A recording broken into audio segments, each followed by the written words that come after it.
I think it would be a good idea to get started so that we'll have a full quantum of time tonight. For those of you who are here on Tuesday, you know that this evening's panel is part of a conference on women, religion, and social change taking place at Harvard this week, in which women have come from a variety of religious traditions and cultural traditions, various parts of the world, to discuss the relation of religion to the various kinds of struggles which we as women and men are part of in the various places from which we come. Tuesday's panel was on the subject of peace and making peace, but as we know, there is no peace without justice, and tonight's panel is on seeking justice, women's lives in the struggle for change. At the conference in which we're participating and in which we've been having discussions for the past 4 days, we've become profoundly aware of the ways in which religious traditions have been used to divide and to oppress, as well as the ways in which religious traditions have been used to unite us and to call us to speak out for justice. We're aware of the ways in which people have been persecuted because of their religious identifications.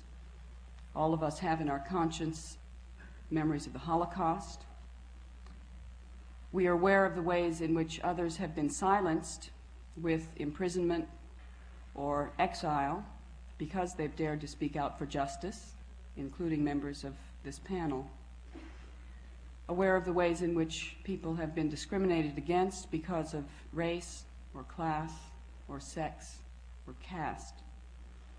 There are many participants in our conference whose voices we would like to hear tonight, but these 4 women are women whose voices we rarely get a chance to hear in North America, and so we have them with us to speak. Each will speak for about 10 or 15 minutes, and then we'll open the floor for discussion. First, we have Regalia Bomb, who for 12 years worked with the World Council of Churches in Geneva in its program to combat racism and in the women's division. She has worked widely with anti-apartheid groups and lives in exile from South Africa in Geneva. Second, another participant from South Africa, Bernadette Masala, who since 1974 has worked with the South African Council of Churches and is now the Director of Home and Family Life for the South African Council of Churches, a job which I'm sure most of you can imagine must be a very difficult job under the circumstances of apartheid. In 1976, Bernadette was in detention as a result of some of her work with the South African Council of Churches. She is a teacher, has worked as a teacher for 17 years, and lives in Soweto.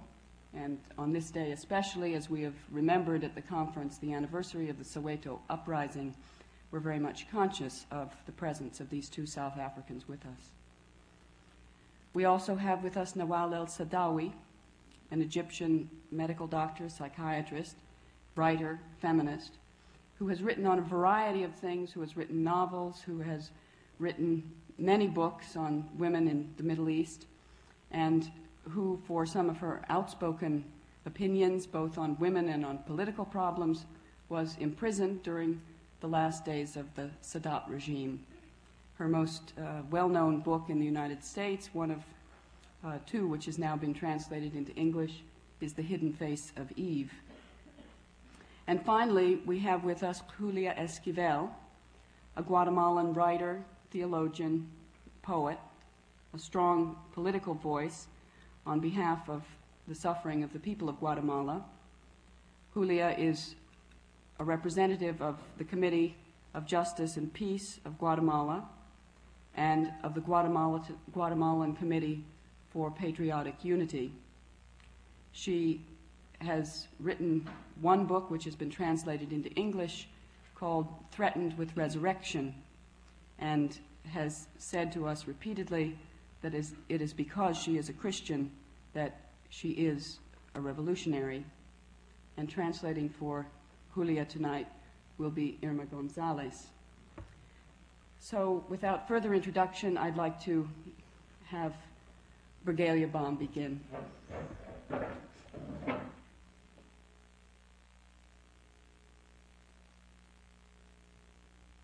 For the introduction. We have assured our moderator that we will not be carried away by the oral tradition. And I promised her that I will not speak for a very long time. And I'm also delighted to know that in the room there are other South Africans. And since I would like them to say something, I will try and be real short. I've been very impressed since I've been here these past few days by some of the people I have met who seemed to be very concerned and definitely informed about South Africa. That isn't always true in this country because it's such a big country and there is too much information, and at times people don't get the type of information they want. The history of humanity is centered around the effort to gain freedom from all forms of oppression. And many people who are in this room today, and many women in our own conference, are part of the struggle of the people around the world who are trying to free themselves from oppression. We have been asked tonight to speak about our countries and some of the experiences and the struggles that people are facing. In South Africa, as you all know, the whole life of the black community is nothing but a struggle for justice. Because the total life and the being of the black people is oppression from the apartheid system. Now, many people know about apartheid because it has been condemned world over. There are so many resolutions that are passed by the United Nations, that are passed by church organizations, by groups all over the world. And everybody knows that it is a system they do not wish to be associated with. It is an idea that was coined by the Afrikaners soon after the Second World War, and the idea had come from a theologian. And that shows you that a lot of what we are saying today, we are talking about the influence of the church. This was a theologian of the Dutch Reformed Church. They were inspired, these theologians, very much by Nazism and the whole philosophy of the superior race. And the whole system of apartheid, though some people try to be benevolent and talk about it, about separate development, or they talk about racial discrimination, is really the racial supremacy. There are many laws that have been passed in South Africa, a web of laws of apartheid, and it is impossible this evening even to try and tell you these laws and how these laws have affected the lives of the black community as well as the lives of women. The population of South Africa, as some of you know, that the blacks are 75%, and the so-called coloreds, the people of mixed parentage, this is the description South Africa gives, is 6%, and the Asians 2%.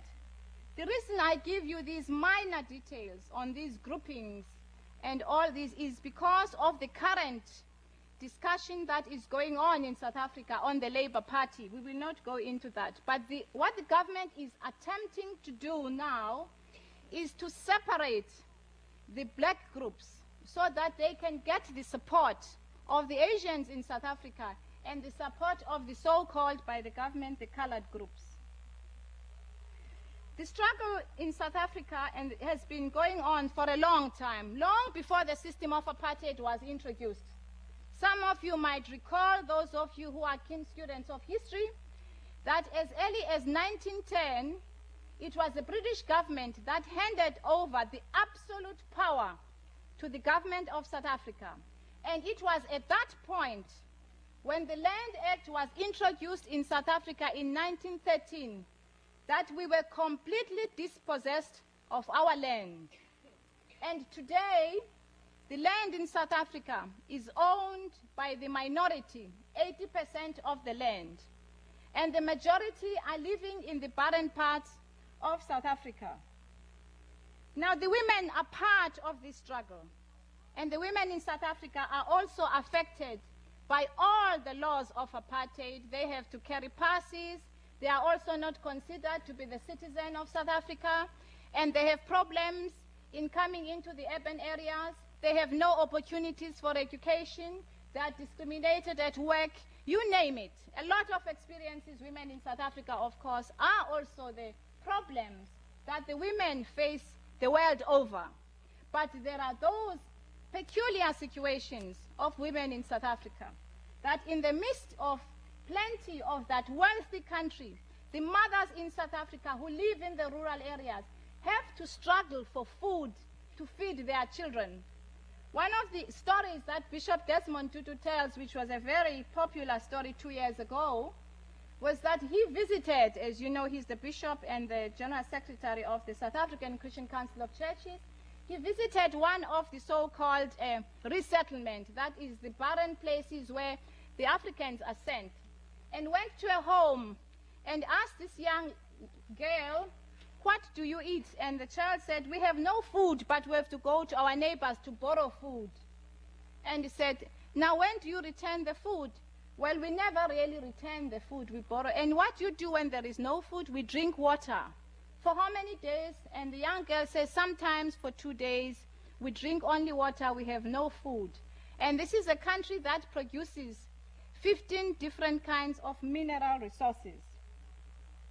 Now, the women of South Africa, like their menfolk, are also harassed by the government. They are imprisoned. We have many women now who are banned in South Africa. We have many women now who are serving sentences in South Africa. But we have also women who are very much in the forefront in the struggle in South Africa today. Now, what is the world doing about South Africa? This is important, since I said when I started that there has been a concern around the world on South Africa. And what are also some of the developments that are going on now in South Africa? Maybe I will start with the first part of the developments, not only in South Africa, but in the whole region of Southern Africa. The government of South Africa is definitely seeking to reinforce its policies by increased repression and also by the hostility of the neighboring countries like Lesotho and Angola. And the idea is to destabilize these neighboring states and to harass them so that they do not give refuge to the liberation movements and to some of the refugees coming from South Africa. I'm sure you have been in touch with the events last month in May when South Africa raided Angola and caused a lot of harm in that country. The South African state uncompromisingly is determined that it is going to maintain the white supremacy. And the military strength of South Africa is difficult to measure. Though in 1977, you know that the United Nations finally, after many, many years of debate, they were able to pass through the Security Council to stop the arms from going to South Africa. But this has not happened. This has been violated, and many nations around the world have been able to interpret this the way they like, and so South Africa continues to enjoy a lot of support from the countries around. As I said, South Africa is a country that claims in its apartheid system to preserve the Western Christian civilization. And many governments, even this government, see that they have a responsibility to be an ally of South Africa. And I would just like to quote to you what Chester Croker said in an interview that was published in the newspapers in Switzerland that he had with Oppenheimer, who is a millionaire in South Africa. And this is what he says. He says, South Africa is an integral and important element of the Western global economic system. He says South Africa should be called the Saudi Arabia of the minerals. And this was part of the commitment which they have made to continue to support South Africa. There is no doubt that much of South Africa's most modern military equipment in the telecommunications, nuclear, arms, aircraft, and other strategic fields is being provided through the transnational corporations. The rate of return on foreign investment in South Africa, even today, is still considered to be amongst the highest in the world. And just to give you an indication of the figures, it is not only the United States, I'm not picking on the United States, but I thought this might be of interest to you, is that South Africa provides 18% of all the profits in comparison to 13% that they get from developed countries and 14% from other developing countries. Now it is, of course, very difficult to get these figures from South Africa because they don't publish these surveys anymore.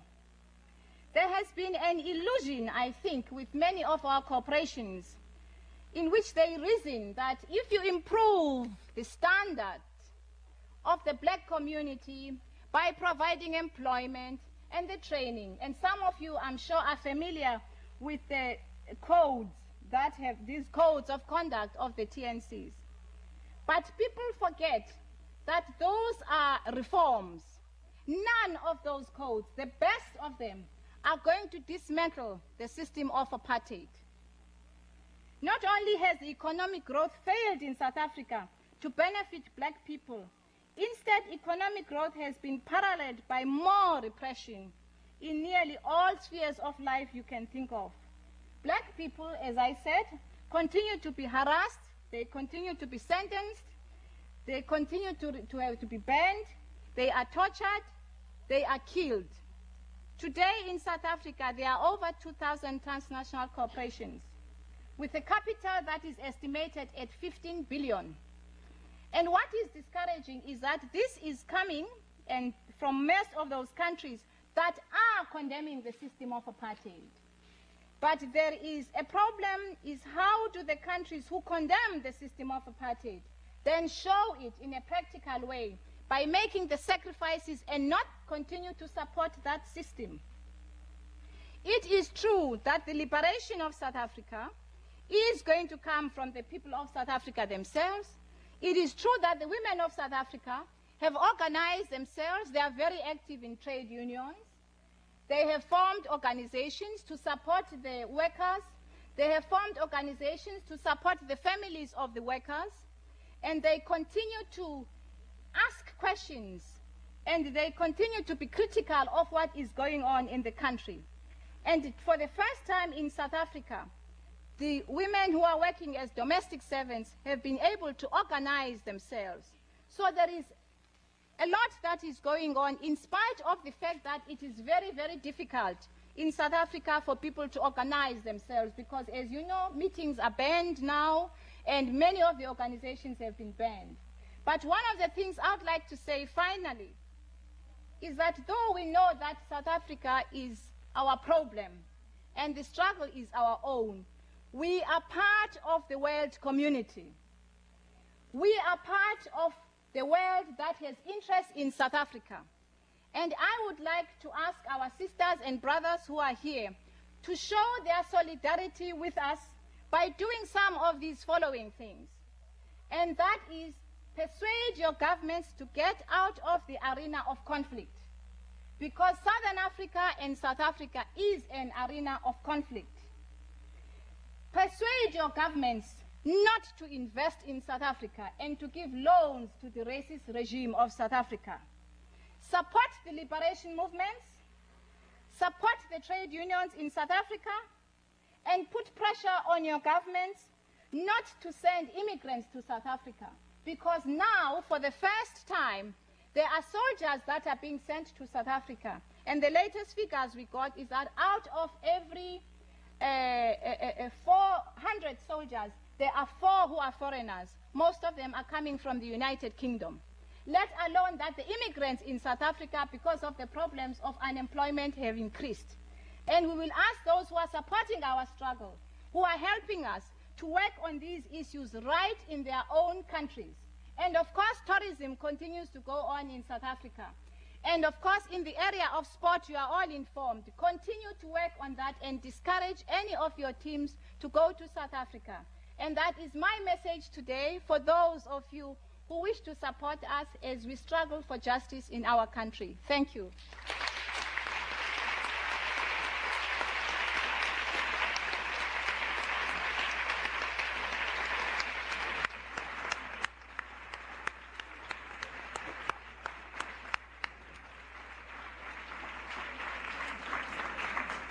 Our next speaker is Bernadette Mosala.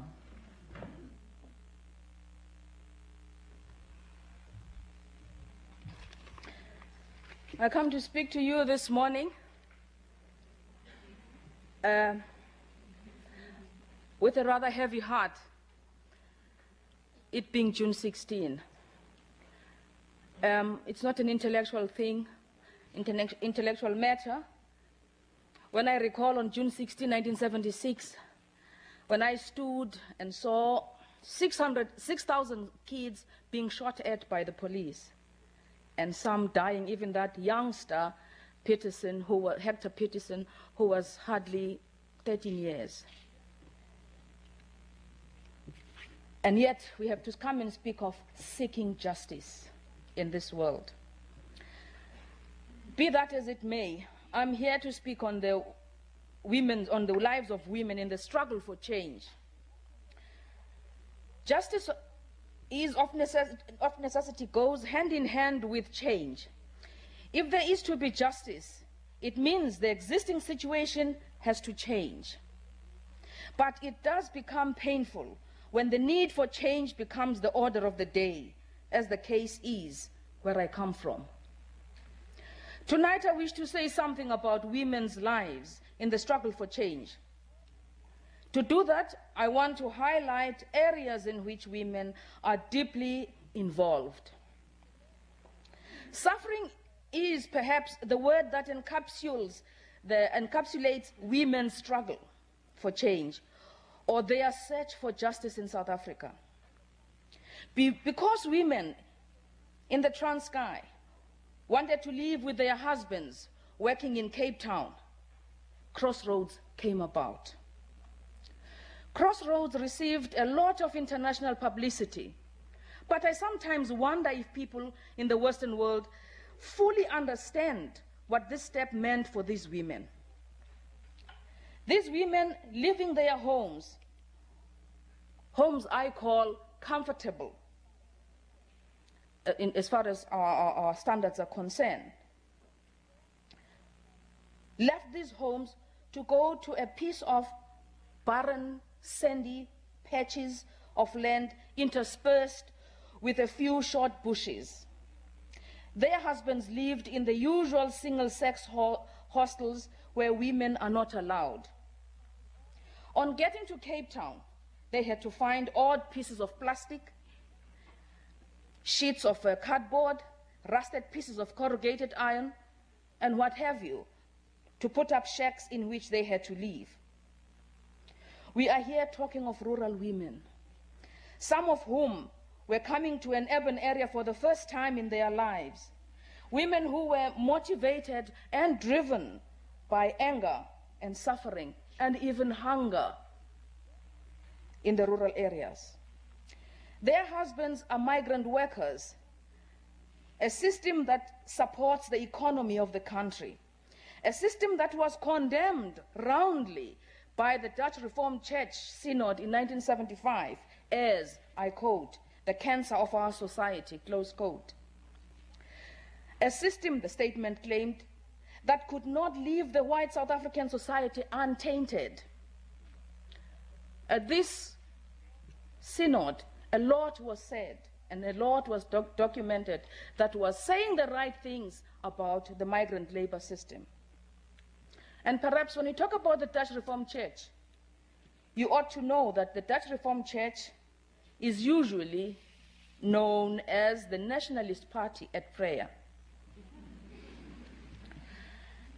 Because most of those people are theologians in the cabinet there. At the end of that synod, however, it was just business as usual. But what happened to the Crossroads women? They were harassed, put into jail several times for living with their legal husband illegally, as it was said, in terms of section 10(1)(a), B, and C, which sections allow me to live in an urban area, because all urban areas are regarded as white areas, and therefore South Africa. For over the years, this harassment has become a way of life for people at Crossroads. It is significant that Crossroads has been getting reprieves, not because the government has been sympathetic, because of the efforts and the fight women put up, women at Crossroads put up in an endeavor to demonstrate to the government that they do take marriage seriously. When the Crossroads saga hit us in the other parts of the country, the media gave a slant that first gave many of us the impression it was a group of layabouts or work-shy people who were trying to be impossible. I was sent down by the SACC, the South African Council of Churches, to go and work with people at Crossroads for a week. I found a very organized group of people who went about their situation with dignity and determination, not the use of women, the won't works or ragamuffins or what have you. That's the impression I had gone down with. By then, the husband had also joined the women in the shacks and left the single-sex hostels. Women were trying to bring about a change in this migrant labor system. May I also give you a glimpse of the situation in the rural areas in terms of this very cruel system? These grassroots widows, as they are often referred to, have been crushed by poverty, deprivation, and the weight of responsibility on their shoulders. A responsibility they never expected would come their way when they got married. They have to keep home, raise children single-handedly, and cope with the teenagers in the family, all by themselves. Then they don't know where the next plate of food will come from. They live in perpetual anxiety. They're not even sure the husbands will send any money at the end of the month. From day to day, they live with that anxiety. Husbands very often disappear in the big cities, and eventually no money comes home at all. What Americans take as a given is a matter of deep concern to them. I'm referring here to water. You turn a tap and any amount of water comes. It's clean, pure water, hot and cold for that matter. These women have to walk an average of 3 to 4 miles to go and get water, murky, dirty water. When they get to the water place, they have to fall into a queue because the water level goes down. If you get up late, well, you have to wait longer in the queue, and they have to carry at most something like 10, 15 liters of water. By the time they are back, half the day is spent. Then they must be off again, looking for wood to cook.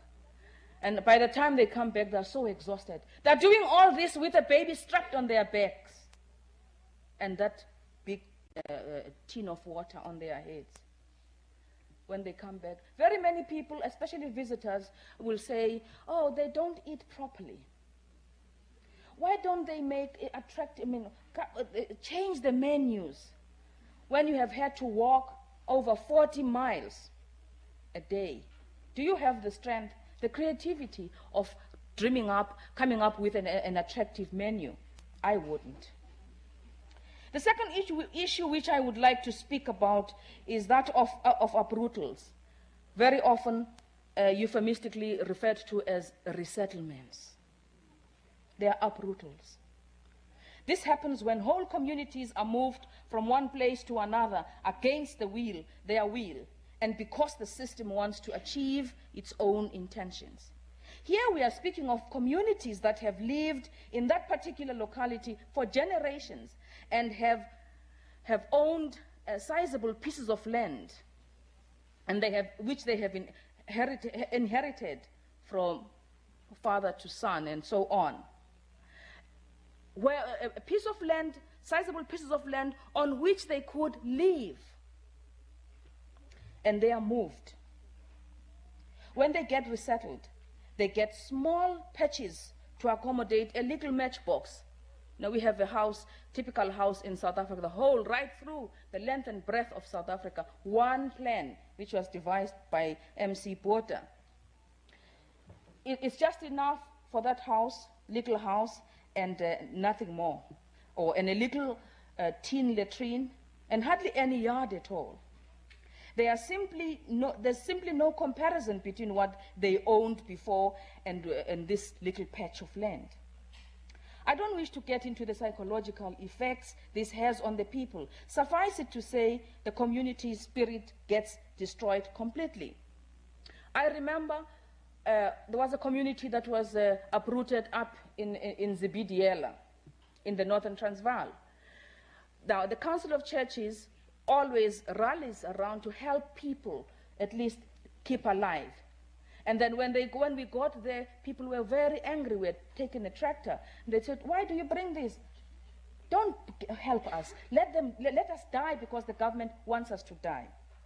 Now, this happens again against the background of this uprootal system becomes really devastating when you think of the fact that these people are moved from a place where they didn't have to pay any rental to places where they have to pay rentals.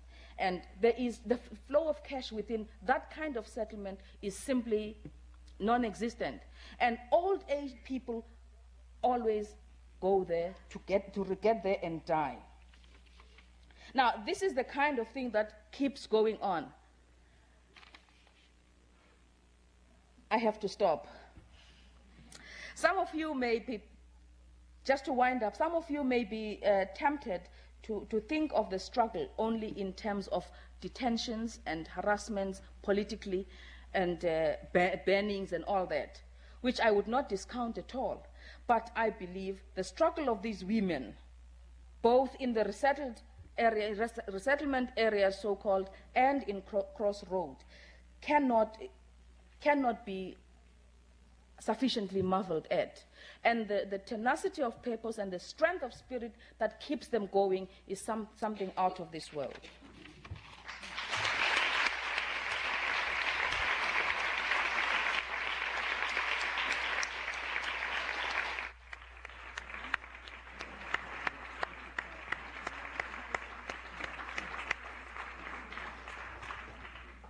Our next speaker is Nawal Sadawi from Egypt.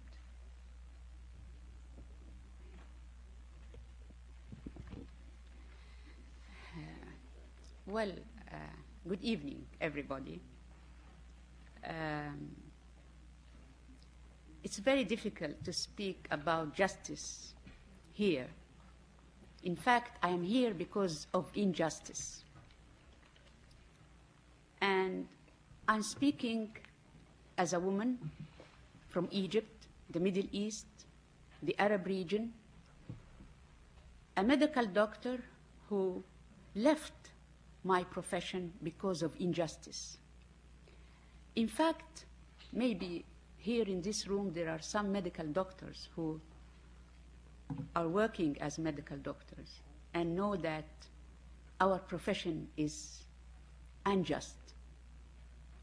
And you can be very rich if you work as a medical doctor in Egypt or in any country in the third world or in the first world. But to face injustice in your work, in your daily work, in the patient-doctor relationship, and to feel that you are becoming rich and you are living and accumulating wealth by exploiting the patients who are, most of them are poor, then you have conflict here. And you start either changing the whole institution to change it, or you leave it. I'm starting with the professional problem, because from here we can go to the most political international problem, and also we can go to women problems. Because in fact, it's very difficult to separate between our private life and our public life. Sometimes we oppress our children, our husbands, or husbands oppress us. Sometimes we oppress patients in our clinics, and then we demand justice from others. And this is contradictory, and this is hypocrisy, and this is double moral standard which we would like to fight.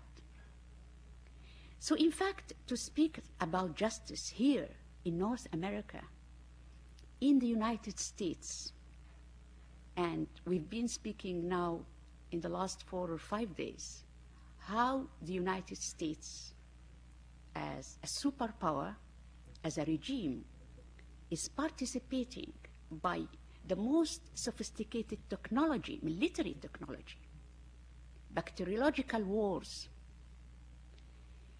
information systems and media, to corrupt and to exploit and to kill thousands of people in our countries. I just came from Egypt, and all of you have heard about Sabra and Shatila, about the killing in Lebanon, about the expulsion of the Palestinian people of their country. So what's justice? If you are going to speak about justice, we have to speak about human rights. One, I think the first human right is to have a home, to have a country, to have a family, to have a dignity, to respect life. That's the first, but we don't have that.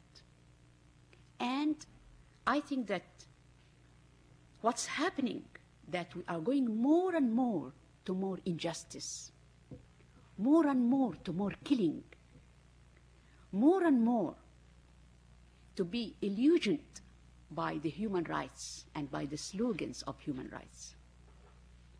And in fact, it's very difficult here, from this place, to speak honestly, because I'm limited. In fact, I want to tell you a problem.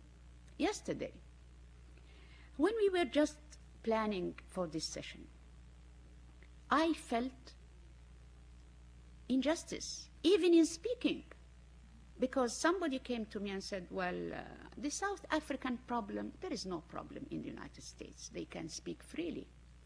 Well, the Latin American people, can speak freely. But you, from the Middle East, the Palestinian problem, it's sensitive. Why? Why it's sensitive? That's a question. Somebody told me, don't speak about that. Don't mention Zionism. Why? I'm putting the question because this is injustice, even to limit my speech. I want to be honest with you. I don't want to play the political game. I don't want to play the intellectual game. I want to speak from heart to heart. I want to speak to you as North Americans. And you are human beings. You have families. You have children. You are doctors. You are men. You are women. And you are fighting for human rights. And I believe you. You as a nation, I believe you.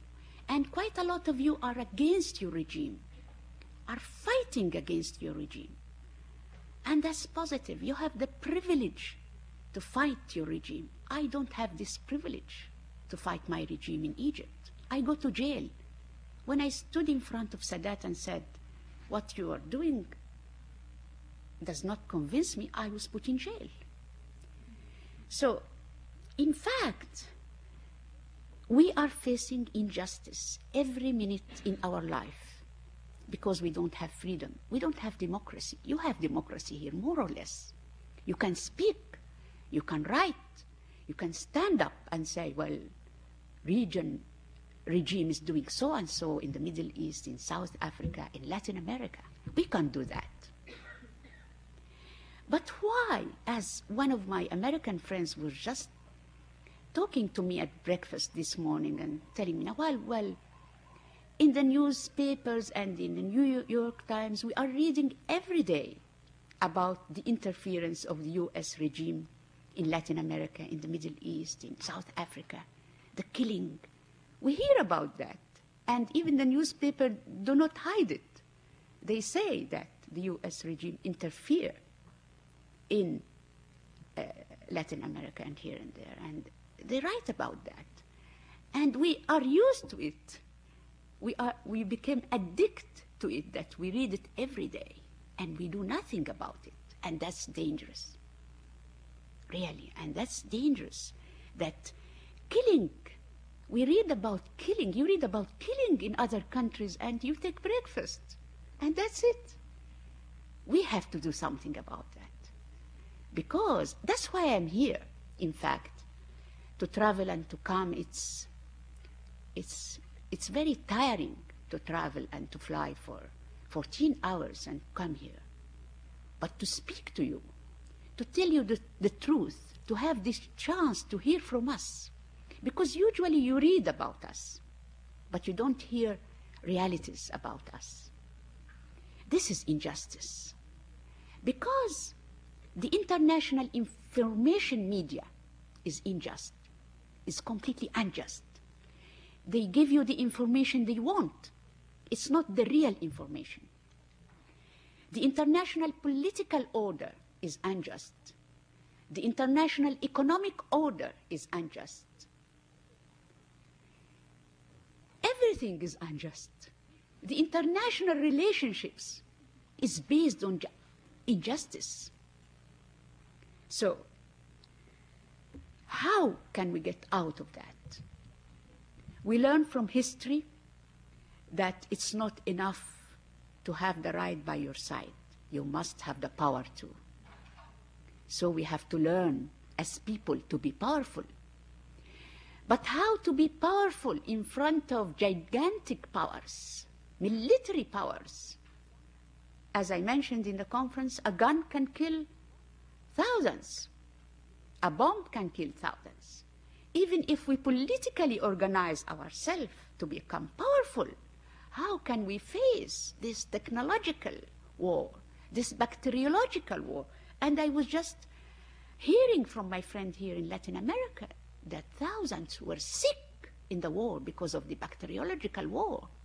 So we are fought against by microbes, by nuclear bombs, by weapons we don't know. We don't know the enemy. The enemy is invisible in the air, in the water, in the food. In Egypt, I'll tell you, thousands of children were killed because of poisonous food imported to Egypt via the open door policy of Sadat. So it's and about contraceptives. Women been sick physically and mentally because of contraceptives coming to us, imported, that were surpassed by medical advances. So everywhere you go, politically, militarily, economically, you find injustice. And what makes injustice really painful? That there is no ways to resist it except political power, because they are saying, well, you shouldn't have guns, disarmament. You shouldn't carry guns. But how can I fight a gun without a gun? So I must have, we were speaking about violence versus non-violence. And our Gandhi friends from India were saying, well, we should be non-violent. Well, I am totally for non-violence. But tell me, how can I fight alone if somebody attacking me with a bomb or with a gun? To fight physically with my body, or to fight what? So, in fact, I don't want to take much of your time, but I would like to say 2 points. I came from a very rich country, the Arab region, the oil region. You know about the oil. And the United States, when they interfere in our business and in our affairs in the Middle East, they say, well, we are securing our oil interests. When they interfere in Guatemala and Nicaragua, they say we are making a sort of security. We are defending our security. When they fight or support apartheid in South Africa, they say, well, we are doing that for minerals or other reasons. So there are many reasons for violence and for fighting. And the problem is that the fighting are becoming more and more subtle. It's becoming more enormous, but also more subtle. And it's going to the home, because the fighting is not only with the gun, it's fighting with the media. And in my village, just before I came to this conference, I found a television set in the bedroom of my cousin, who is a very poor peasant, with Dallas and all these American films coming to her bedroom, brainwashing her, giving her advertisements with regard to American shampoo, which is expensive, while the Egyptian shampoo disappeared from the market in Egypt, because by Sadat regime, he really killed the national industry, and we became a dependent country on the imported foreign goods coming from the United States and other Western countries. Well, a lot of injustice. I'll give you an example, that the food, the dog food in the United States and the cat food contains 10 times vitamins more than the food of our children in our region, which is considered one of the most rich oil region. This is the paradox, that our natural resources is not for us. We have been exploited by colonialism for years and years and years. And we are now in the neo-colonial period, the multinational period. We are still in the slave society. Thank you very much.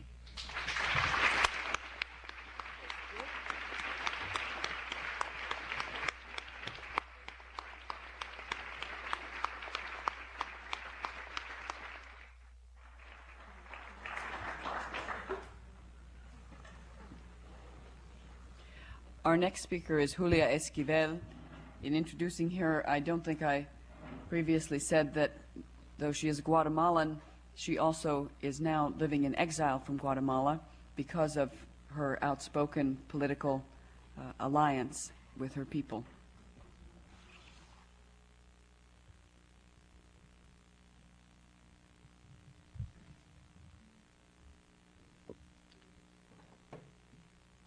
Nací en Guatemala. I was born in Guatemala. Por eso conozco perfectamente. He vivido lo que mis 3 compañeras, lo que mis 3 hermanas les han contado.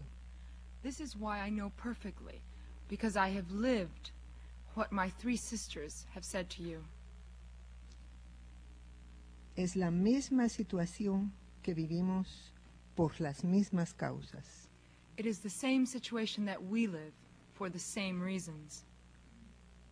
Tuve que salir de mi país en febrero de 1980. I had to leave my country in February 1980 porque un miembro del Estado Mayor del Ejército me envió a decir que me iban a matar en donde me encontraran. because a member of the ruling generals sent me a message telling me that they would kill me wherever they found me. Porque había hecho mucho daño a la patria. Because I had done much damage to my country. Soy cristiana. I'm a Christian. Creo en Dios. I believe in God. Creo en Jesucristo. I believe in Jesus Christ. Y creo que Dios siempre está del lado de los oprimidos. And I believe that God is always on the side of the oppressed. A través de la lectura de la Biblia, Dios me abrió los ojos para ver la dignidad de los pobres. Through the reading of the Bible, God opened my eyes so that I could see the dignity of the poor.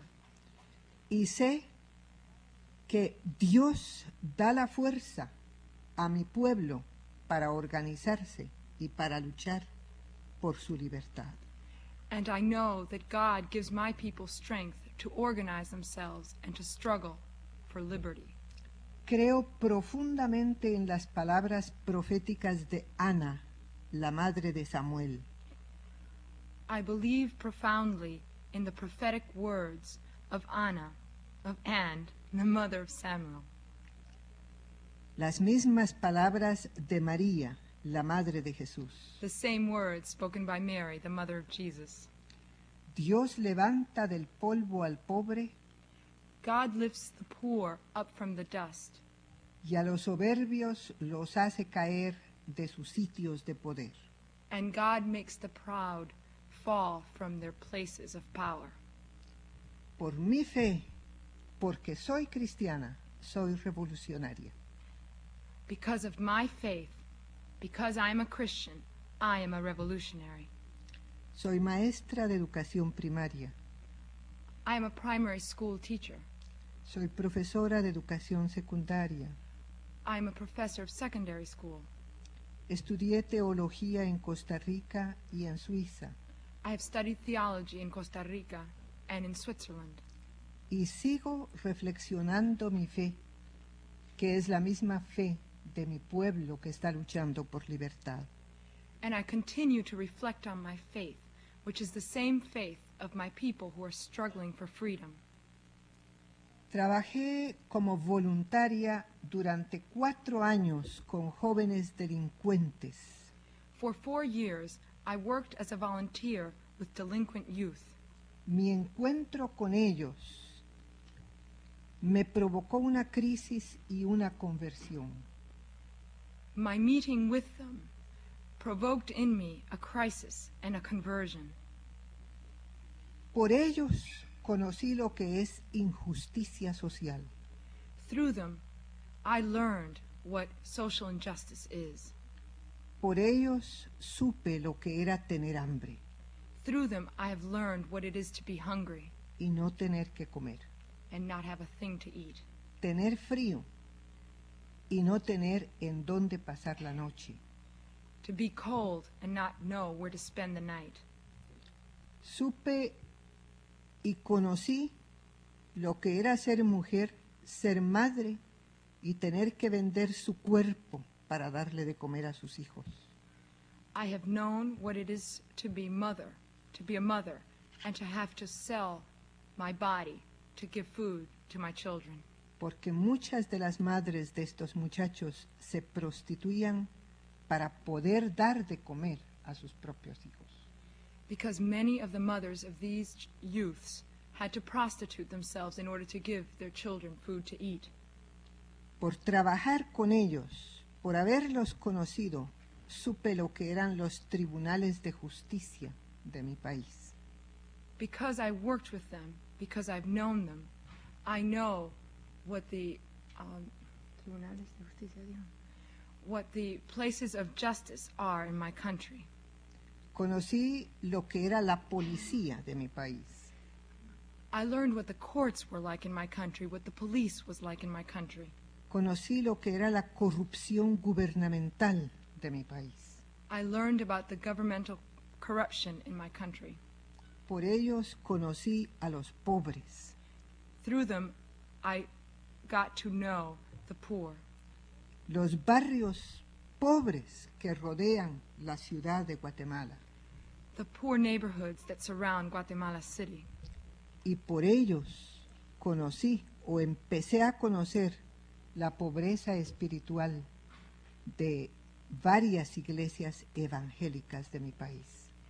And through them, I learned, or rather began to learn, the spiritual poverty of various of the evangelical churches of my country. Predicaban amor, pero no amaban. They preached love, but they did not love. Predicaban salvación al mundo, pero no aceptaban como hermanos a los pobres, a los oprimidos.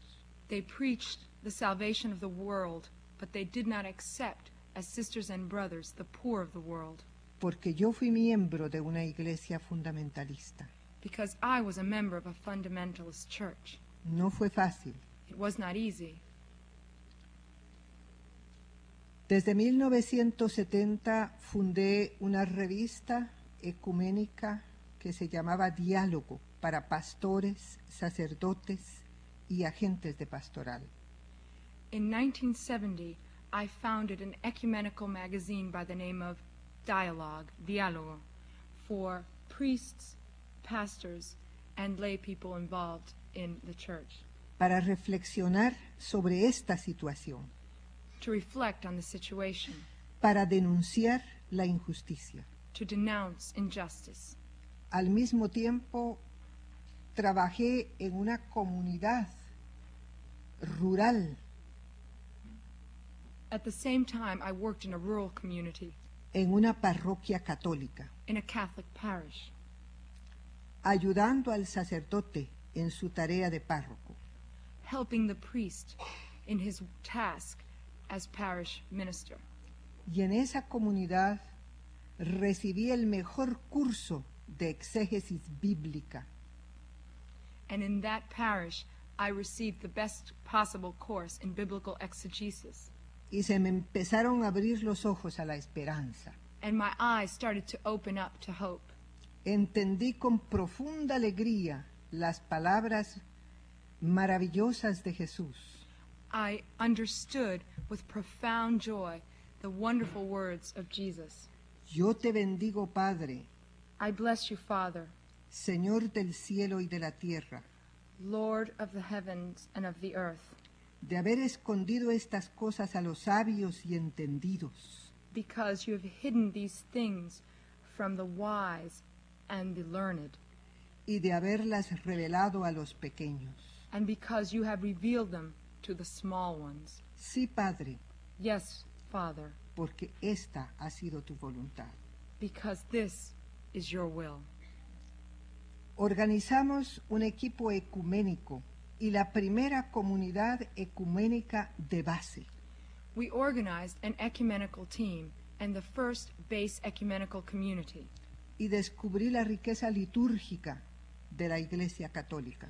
And I discovered the liturgical richness of the Roman Catholic Church. No siempre fue fácil. It wasn't always easy. Pero fue de una riqueza increíble. But it was an incredible richness.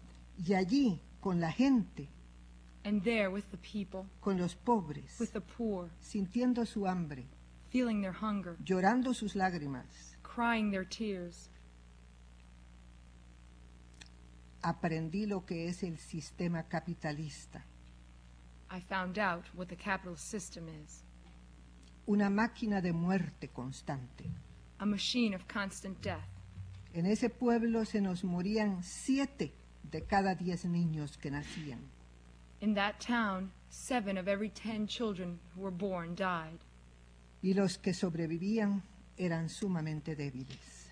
And those who survived were very weak. Organizamos una clínica pediátrica. We organized a pediatric clinic.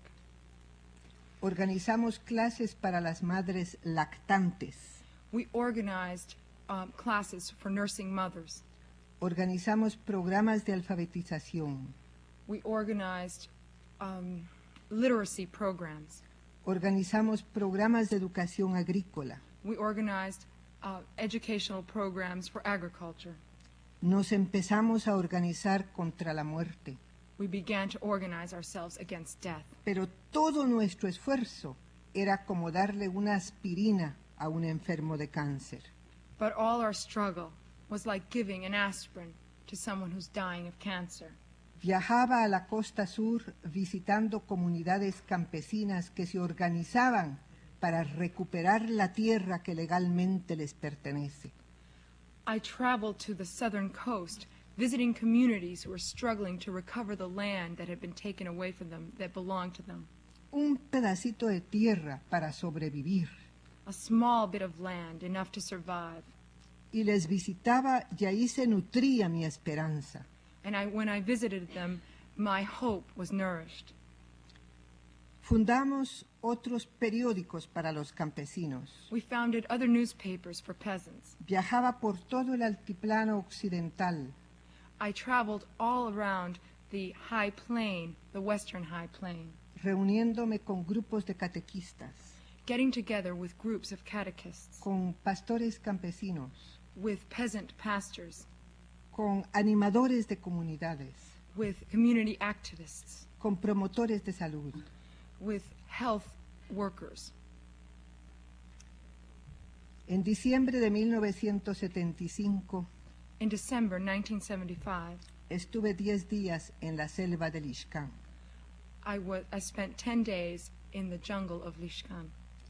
Allí un grupo muy grande de campesinos There, a large group of peasants estaban botando selva were cutting down para forest fundar cooperativas. to found cooperatives. Y 30 mujeres me contaron cómo los soldados secuestraron a sus maridos And 30 women told me how soldiers had kidnapped their husbands porque eran dirigentes de cooperativas cristianas. because they directed Christian cooperatives. Todos fueron asesinados. They were all murdered. La publicación de esta noticia produjo furia en el ejército. Publication of this news provoked fury and anger in the army. La policía secreta estaba buscando a quien había sacado la noticia. The secret police were searching for the person who had revealed the news. No les importaba castigar a los soldados culpables de la muerte, They didn't care to punish those who had been responsible for the deaths, sino de la persona que hizo la denuncia para callarle la boca. but they wanted to shut the mouth of the person who had denounced them. En 1976 hubo un terremoto en Guatemala. In 1976, Guatemala suffered an earthquake. Fue el terremoto de los pobres. It was the earthquake of the poor. Murieron 23,000 pobres, 23,000 poor people died. solo pobres, Only poor people. porque ellos son los que no pueden construir sus casas de una manera firme. Because they cannot properly and strongly construct their homes. Esto descubrió al mundo la verdad de Guatemala. This incident uncovered the truth of Guatemala for the world, Porque Guatemala vive un constante terremoto. because Guatemala lives a constant earthquake. Desde 1976, el ejército mata sistemáticamente a dirigentes de cualquier organización. Since 1976, the Army has been systematically murdering those who lead any organization. Y en 1976, en diciembre, el ejército provocó un accidente al sacerdote norteamericano Bill Woods, que fundó las cooperativas en la selva de Lishkan. And in 1976, the Army rigged an accident in which Bill Woods, a North American priest, died. He was the man who had founded the communities in the jungle of Lishkan. En 1977, In 1977, fui perseguida. I was persecuted. The magazine Dialogue. Por supuesto, yo no creo en las elecciones. Of course, I don't believe in elections. Eso no es democracia. That is not democracy. Ese es un circo. That is a circus. Estuve escondida por esa persecución I had to hide because of that persecution. y me di cuenta And I realized que la represión iba en aumento, that repression was growing, que había una guerra, that there was a war, que desde 1954, cuando el gobierno de Estados Unidos cortó la posibilidad democrática para Guatemala, había una guerra. that since 1954, when the United States government stopped the possibility of democracy in Guatemala, since then we'd had a war. Y que mucha gente, muchos pobres, iban a morir. And that many people, many poor people, were going to die.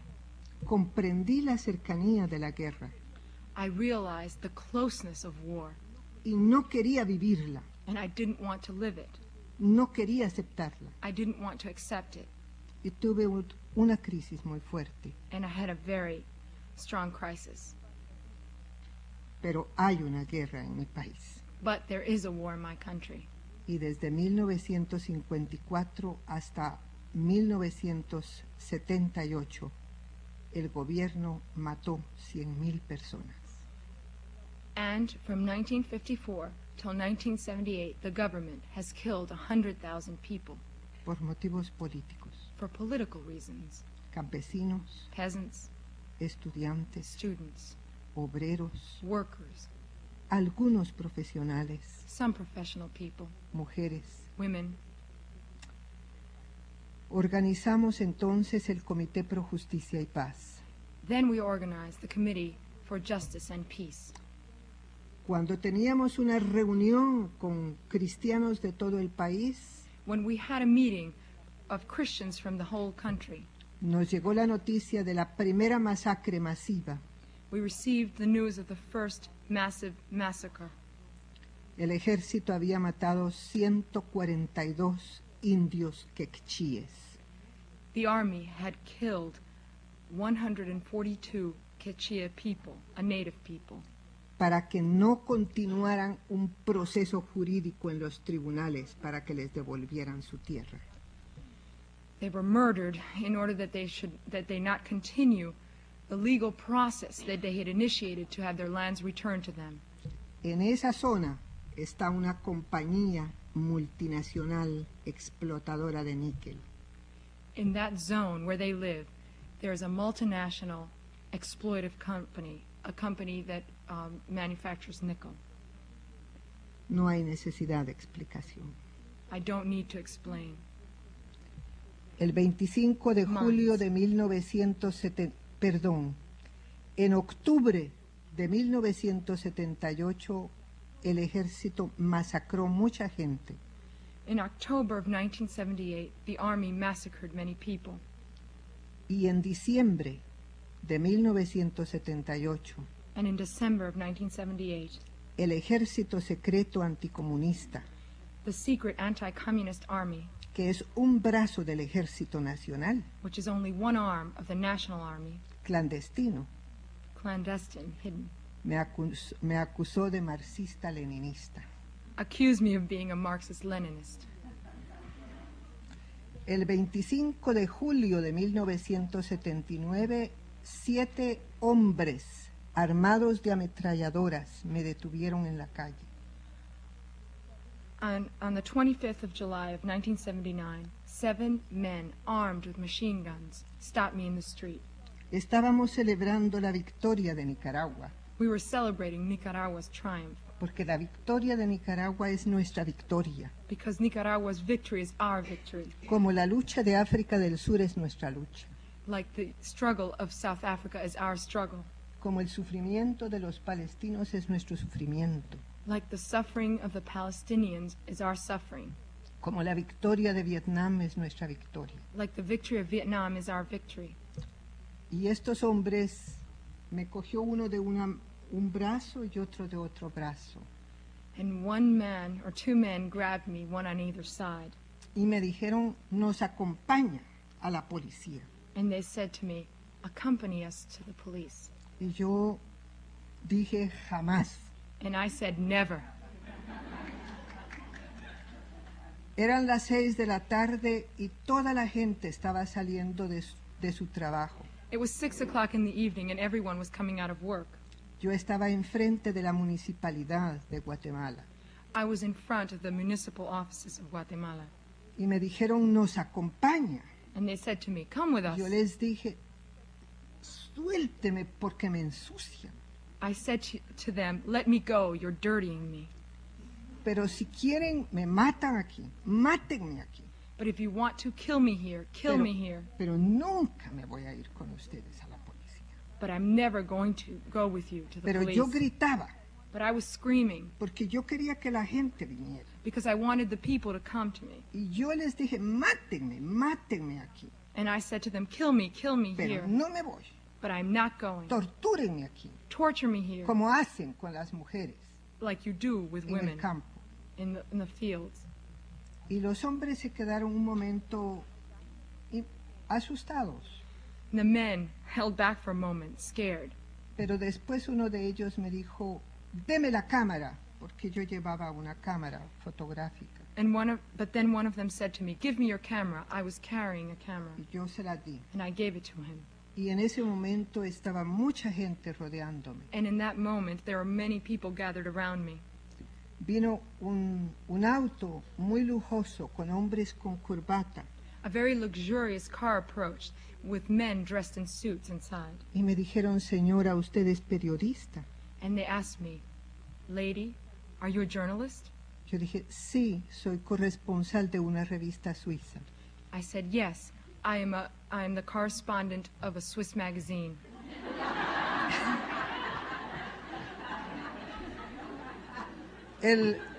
Yo me acerqué para hablar con ellos I came forward to speak to them, y vi ametralladoras adentro del auto. and I saw machine guns inside the car. Así, elegantemente, matan a la gente en mi país. That way, so elegantly, that's how they kill people in my country. Yo me retiré hacia atrás I moved back, y vi que uno de los hombres llevaba la cámara. and I saw that one of the men was carrying the Y yo camera. le dije, ladrón, deme mi cámara. And I said to him, thief, give me my camera. Él me llamó para que fuera hacia donde él estaba. He motioned for me to come near him. Yo dije, no, usted me la quitó aquí, aquí me la da. And I said, no, you took it away from me Pero here, and yo- here you return it. Yo gritaba y toda la gente miraba. I was screaming, and everyone was looking. Y él llegó y me dijo, deme el rollo que está dentro. And he came to me and he said, give me the film that is inside it. Y yo le dije, ¿para qué lo quiere? And I asked him, why do you want it? Entonces un señor me dijo, deme la cámara. Y sacó el rollo para dárselo. And then a gentleman standing nearby said, give me the camera, and he took out the film. Y yo cogí el rollo y lo abrí, lo velé. I took the film and I exposed it. Porque era el film de la misa de un sacerdote que había sido asesinado por el gobierno un mes antes. Because it was the film containing pictures of a priest celebrating a mass, a priest who had been murdered a month before, El padre Hermógenes López. Father Hermógenes López. Se fueron los hombres. The men left. Estoy viva por milagro. I am alive. If I'm alive, it is a miracle.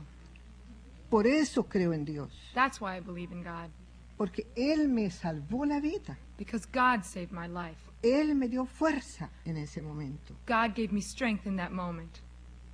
Él detuvo las manos de esos hombres. God stopped the hands of those men, Y mi vida no me pertenece. and my life does not belong to me.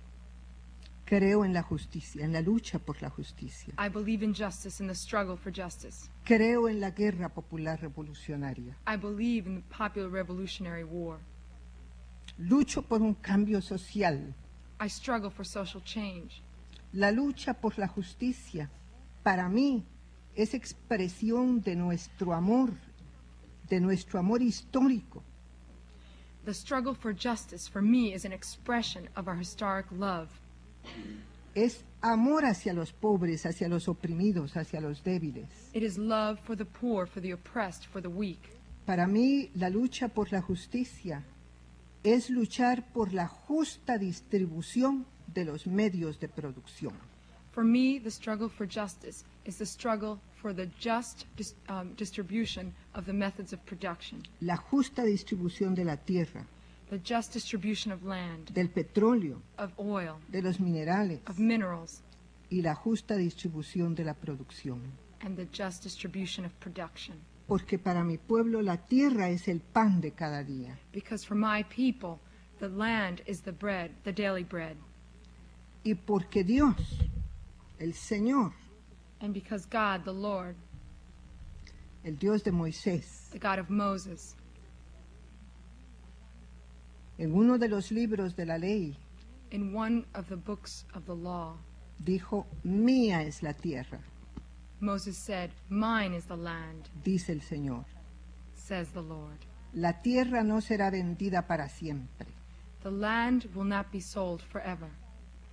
Y cada 50 años la tierra era devuelta a los campesinos, a los trabajadores de la tierra. And every 50 years, the land was given, was returned to the workers, the peasants.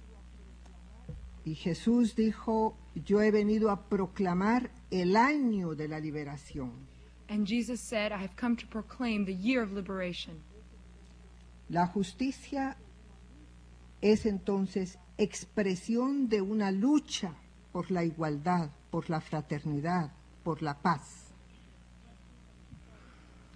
Justice, then, is the expression of a struggle for freedom, for fraternity, for Peace. peace.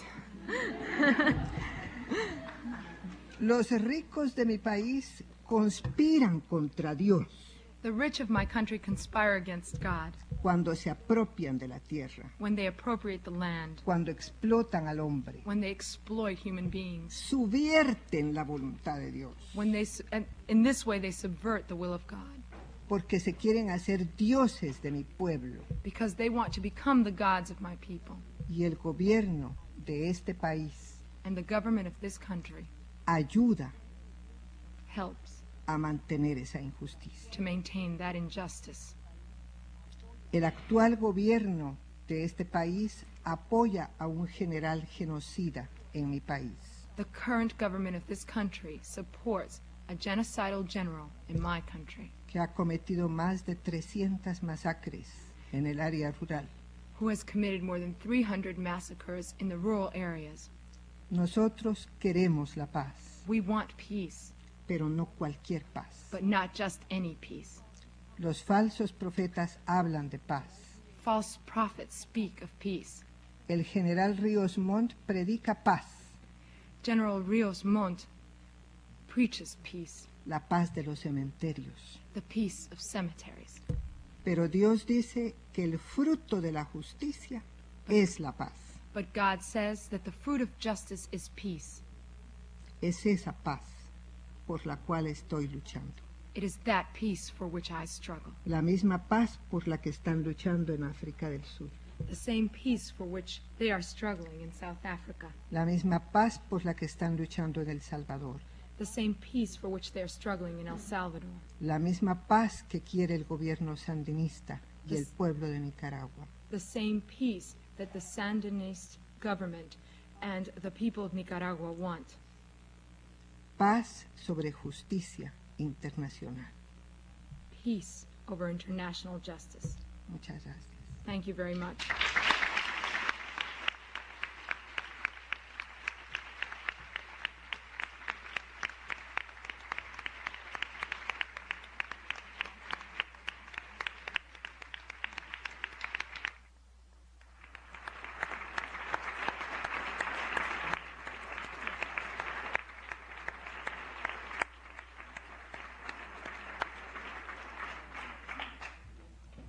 We have a few moments for questions. If you have a question, I would ask that you step to one of the microphones and tell us to whom your question is directed.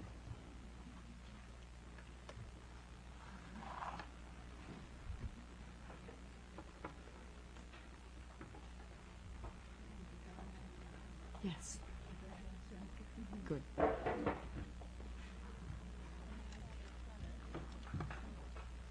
My name is Sandra Sane. I am responding to what I interpret as an invitation from Regalia to other people from South Africa in the audience to speak tonight. I represent the third generation of oppressors in South Africa, and I consider it a privilege to have been able to spend this week at the conference in the company of people such as Regalia and Bernadette. The time is now 4 a.m. in Johannesburg and in Soweto, and it is early morning on June 17th. While Bernadette and Regalia's people sleep uneasily, waiting for the next time the police break down the door to search or else fire through the window, my people are sleeping peacefully, protected by sophisticated burglar alarm systems, large dogs, and perhaps even a black night watchman.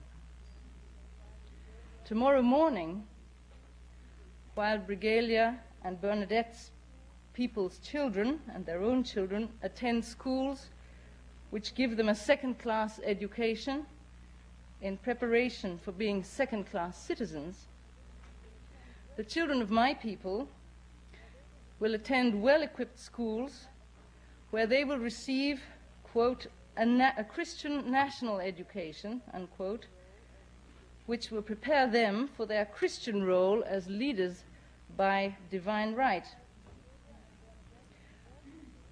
While Regalia and Bernadette and their people risk their lives daily in order to build a future for their children, my people live out a dream, each day destroying a little more of the bleak future which awaits their children. Recently, the New York Times featured an article in its color supplement on Mr. Harry Oppenheimer, who is the most powerful economic figure in South Africa. Those of you who read the article will have noticed that although Harry Oppenheimer has traditionally been interpreted or been seen to be a person in opposition to the government, because he has been a prominent member of one of the official opposition parties called the Progressive Party, nevertheless, through all this time, he has quietly but massively supported the government. This, of course, is inevitable. Big business cannot survive in opposition to government. Therefore, when one sees the recently granted rights of black mine workers to form trade unions, one should perhaps be cautious and recognize this as what we, in one of our meetings a couple of days ago, spoke of as a means really of diffusing opposition rather than of reaching agreement for the benefit of workers. A few years ago, an independent television team from Britain discovered that South African gold dealers had regular meetings with their counterparts from the Soviet Union, that they met very secretly in Geneva in order to fix gold prices and to compare notes on stocks, in order to ensure that the position of gold in the world continued as they wished it to be. Now, for a country which openly takes such a strong stand against communism, it is interesting to note that economics is nevertheless more important. The South African regime appears nowadays to be very sensitive to its image abroad. And I think those of us who live outside that country should use this as a lever in every way that we can.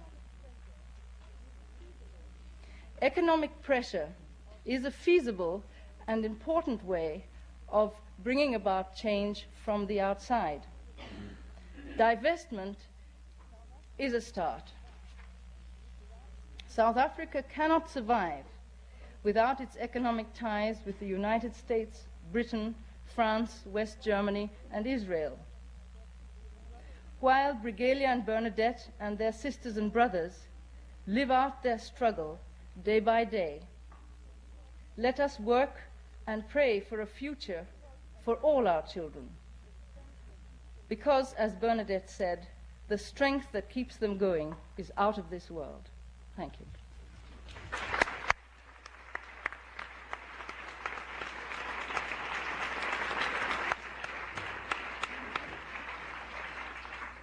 questions?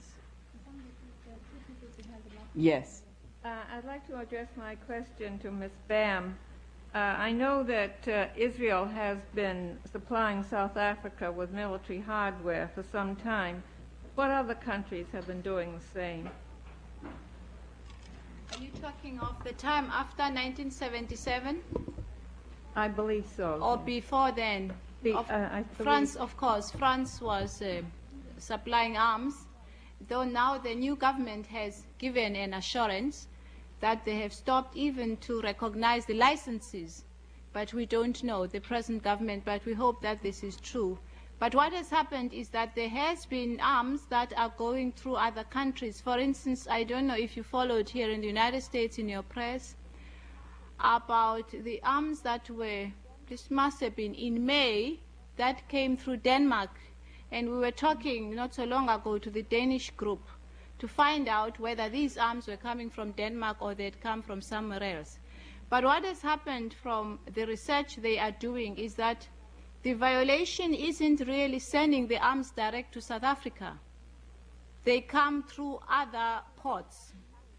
They don't go directly from the country that is actually supplying them. So it is not so easy to know which country is still doing the dealings at the moment. And they've asked for the next Security Council for governments to send to the Security Council their withdrawal of licenses. And this has not come so far, even since this was passed in 1977. Not a single government has sent to the Security Council withdrawal of their licenses. So my information is very general on this, yeah. But I would not be surprised that those countries that were supplying the arms in South Africa have not all stopped, but I wouldn't guarantee, I do not know. Thank you. Yes, the next question. Yes, Miss El Sadawi, is it, or El Sadawi? Yeah, I understand what you say about Israel. I'm certainly not here to defend the Begin government, which is the bad one, I think, and I don't think anybody in this room would disagree. But I think that a distinction has to be made between the people of the country and the government of the country. I think the people as a national group must be respected, just as the Palestinians must be respected. It seems to me you can't give somebody else rights by taking rights away from the other party. It seems to me that Israel must respect the rights and aspirations of the Palestinians, but that the Palestinians should, despite their bitterness at what the government is doing, especially militarily, must try to respect the rights and aspirations of the Israeli people, no matter how bad the government is. And it seems to me that various people in the Middle East must learn to live side by side, something that sounds simple with that they don't seem to be able to do, rather than saying one national group has no rights on either side or should not even be there. I think all groups and all rights should be respected, instead of saying one group perhaps should not be there, and that this applies whether you're Israeli, Palestinian, or Egyptian, or whatever. Well, it's a long story, and and we don't have time to discuss it now. But first of all, the Palestinians were there in their homeland, in their country, and they were pushed out of it. Of course, the Israeli people should have their home, should have their dream, and they thought that it was an empty land. But it happened that it was not an empty land. There were the Palestinians. So that's the problem. Thank you. If people don't mind, I'd like just to make a couple of announcements before I ask a question.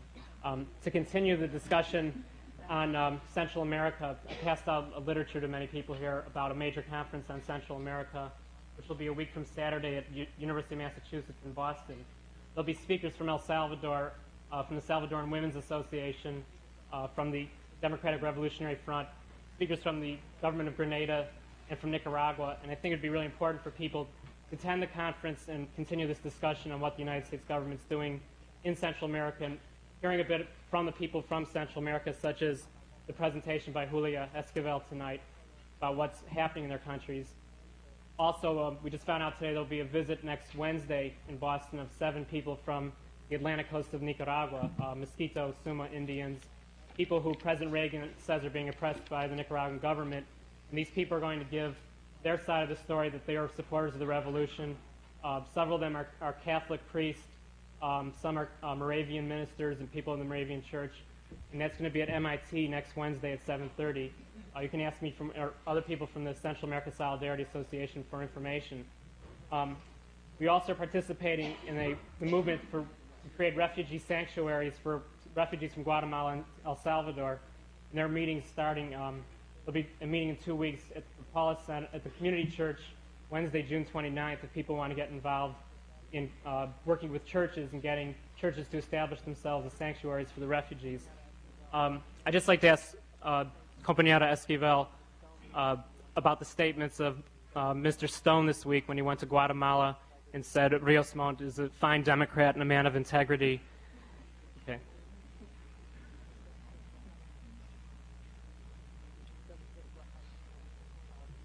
And just how you feel this use of Mr. Stone is going to fit in the whole policy of the Reagan administration.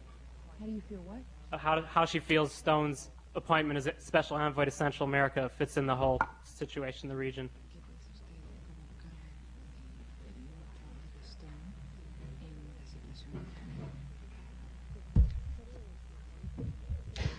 Yo creo que el nombramiento del señor Stone es precisamente para que él diga lo que está diciendo.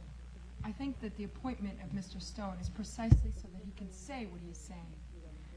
Nosotros sabemos que durante el gobierno del general Lucas García, We know that during the government of General Lucas Garcia, el señor Stone fue uno de sus más estrechos colaboradores, Mr. Stone was one of his closest collaborators, incluso consiguiendo repuestos para helicópteros.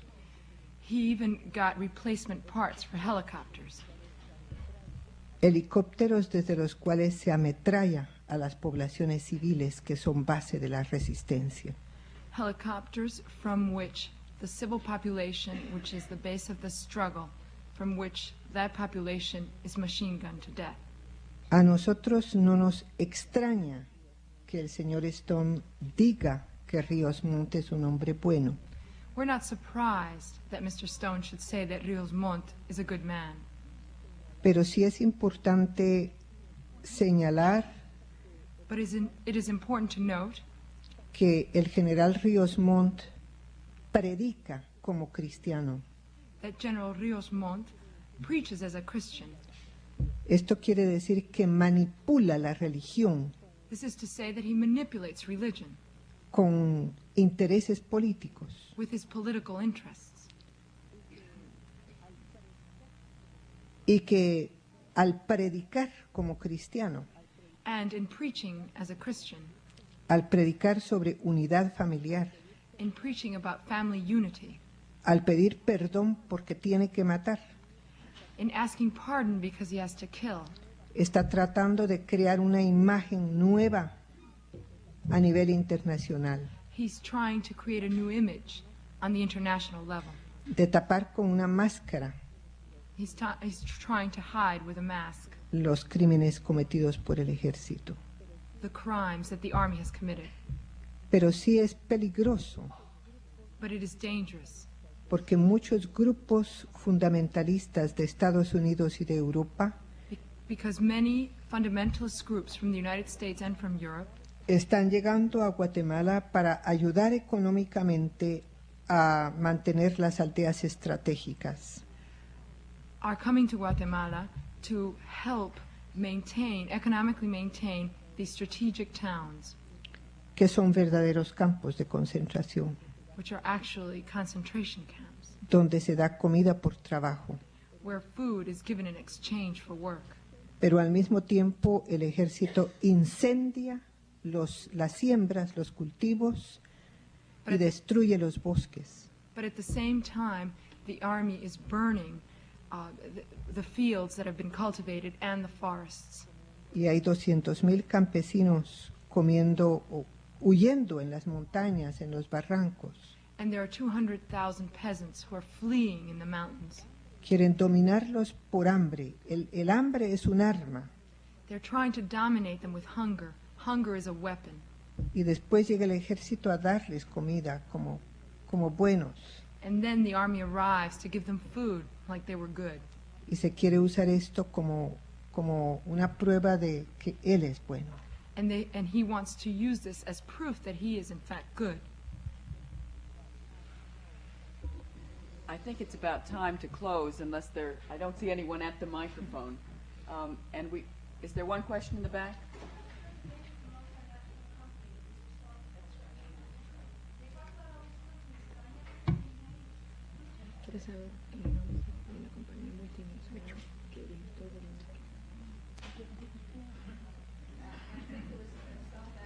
Es Just de Canadá. No, it was Es de Canadá. Spoke about the transnational corporation. I wonder if you could enumerate that was a new term I had used. Una compañía sí, pero yo en este momento no me acuerdo. Transnational corporation, and I'd never heard that term, and I wonder if you could tell me who is the transnational corporation, the makeup of it.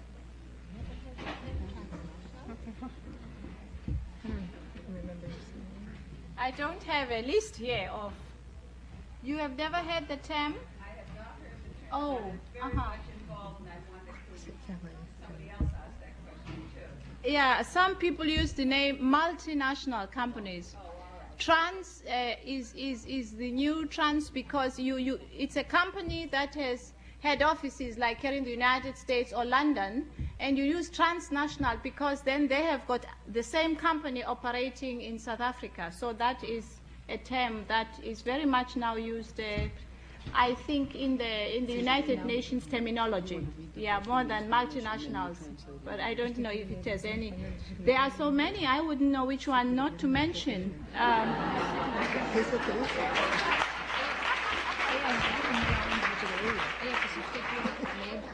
I'd like to give us an opportunity to close tonight with some of the poetry of Julia Esquivel. She will read one of her poems, and Irma Gonzalez, who has been translating for her, will translate. Antes yo prometo darle a la compañera el nombre de la compañía canadiense con capital norteamericano, porque se me ha ido el nombre en este momento. She says that the name of the Canadian company that uses American capital that she was referring to has escaped her at the moment, but she will give the name. She's trying to think of it. Después, al terminar. She's going to read a poem.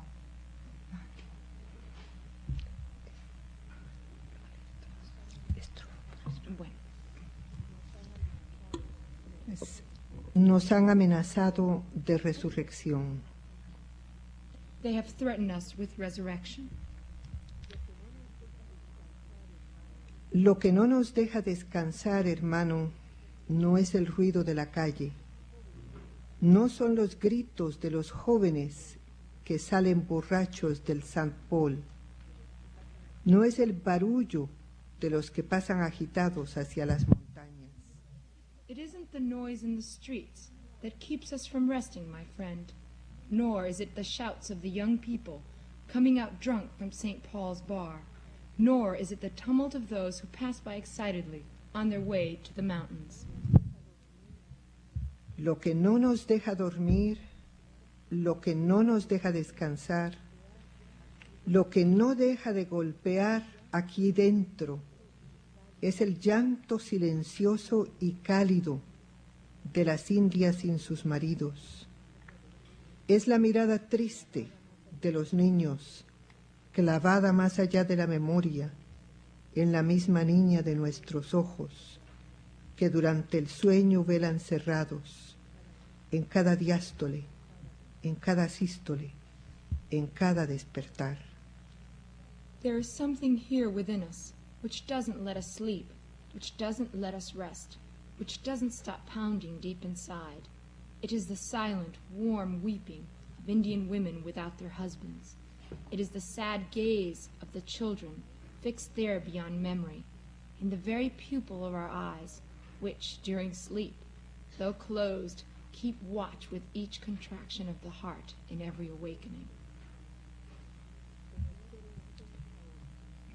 Se nos fueron 6 ahora, y 9 en Rabinal, y 2 más 2 más 2, y 10 y 100 y 1000, en todo un ejército testigo de nuestro dolor, de nuestro miedo, de nuestro valor, de nuestra esperanza. Now 6 of them have left us, and 9 in Rabinal, and 2 plus 2 plus 2, and 10, 100, 1,000, a whole army, witness to our pain, our fear, our courage, our hope.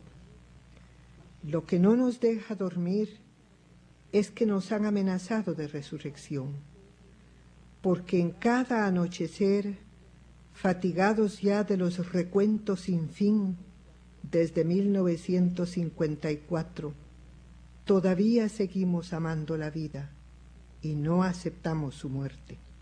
What keeps us from sleeping is that they have threatened us with resurrection, because at each nightfall, though exhausted from the endless inventory of killings since 1954, yet we continue to love life and do not accept their death. Nos han amenazado de resurrección porque hemos palpado sus cuerpos inmóviles y sus almas penetran en la nuestra doblemente fortalecida.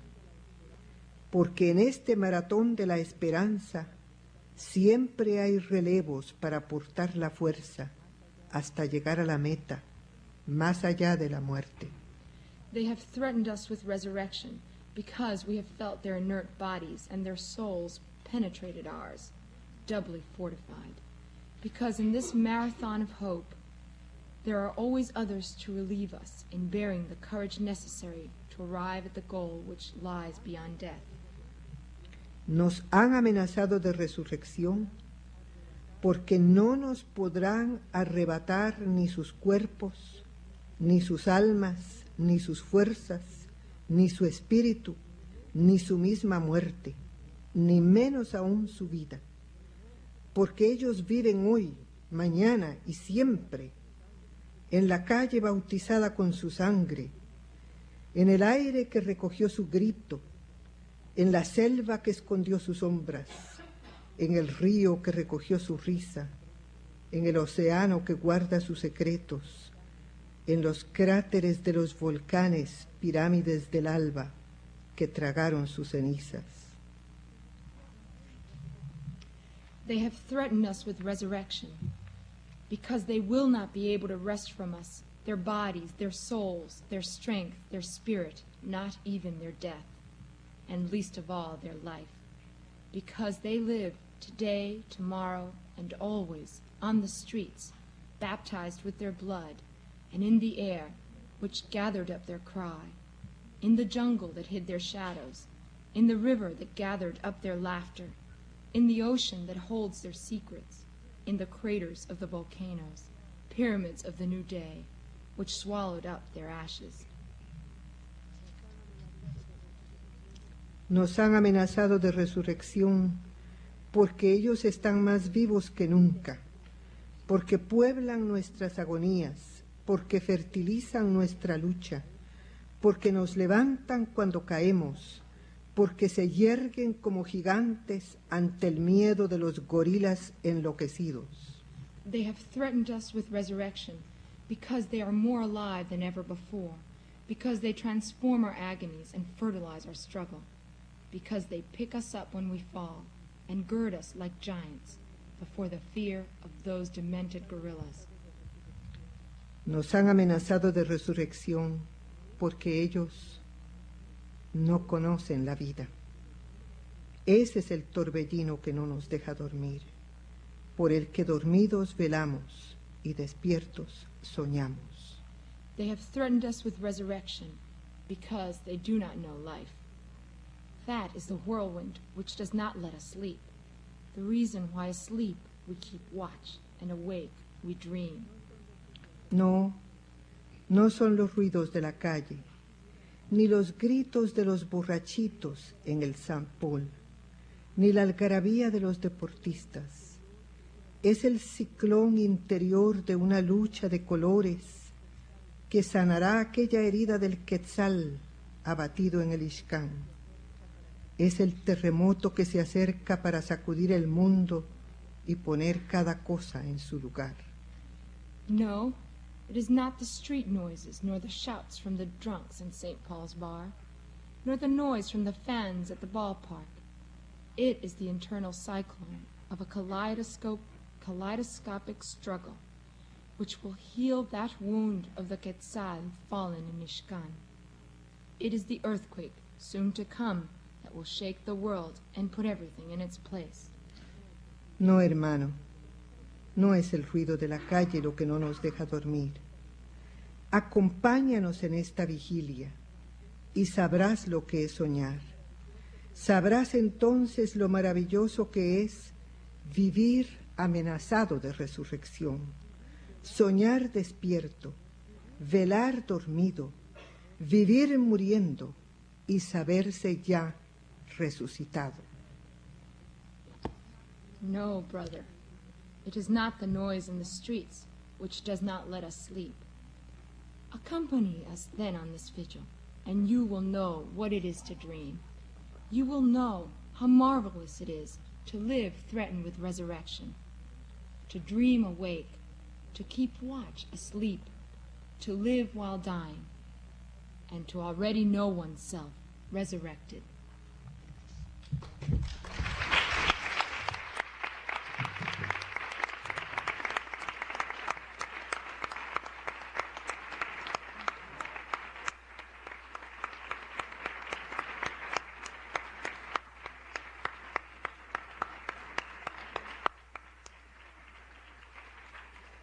Thank you.